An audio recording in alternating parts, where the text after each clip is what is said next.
পৃথিবীতে আল্লাহর প্রদত্ত দেওয়া রংটাই মনে হয় সবচেয়ে বেশি সুন্দর। এই রঙে কোনো ভেজাল নেই, কোনো কিছুই নেই। দেখেন, এই যে লাল শাক একদম ভরপুর লাল টকটকে, দেখতে কত সুন্দর লাগছে। আসসালামু আলাইকুম ভিউয়ার্স, কেমন আছেন সবাই? আশা করি সবাই ভালো আছেন। আজকে তাড়াতাড়ি ঝটপট রান্না করে ফেলবো লাল শাকটা।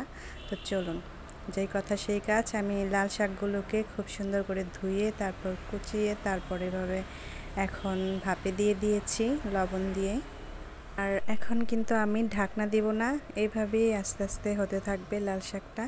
ঢাকনা দিলে কিন্তু এই লাল শাকের কালারটা একদমই লাল থাকবে না, একদম ডিসকালার হয়ে যাবে। আমার কথা যদি আপনাদের বিশ্বাস না হয় তাহলে আপনারা ট্রাই করে দেখতে পারবেন। একদিন লাল শাকটা ঢাকনা দিয়ে ঢেকে তারপর রান্না করবেন, দেখেন কালারটা কেমন হয়েছে। আরেকদিন লাল শাকটা ঢাকনা না দিয়ে রান্না করবেন, তখন দেখবেন কালারটা কেমন হয়েছে। তফাৎটা তখনই বুঝতে পারবেন। এই যে দেখুন, আমি কিন্তু ঢাকনা দেই নাই, আর কি সুন্দর কালারটা এসেছে। আমার কাছে খুবই ভালো লাগে এরকম কালার।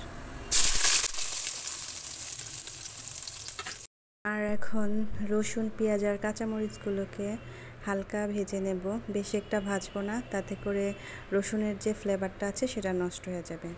এরকম হালকা ভাজা দিলে শাকের মধ্যে যে রসুন আর কাঁচামরিচের ফ্লেভারটা কিন্তু খুব সুন্দর একটা স্মেল আসে, আর খেতেও খুব ভালো লাগে।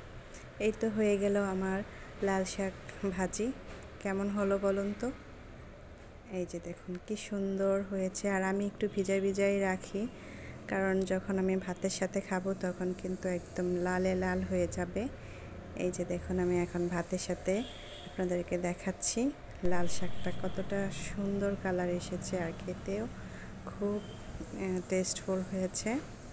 তো কেমন হলো আমার লাল শাকের এই রেসিপিটি আমাকে কমেন্টে জানাবেন। আর ভালো লাগলে অবশ্যই লাইক দিবেন, আর ফলো করে আমার পেজটির সাথে থাকবেন। আল্লাহ হাফেজ।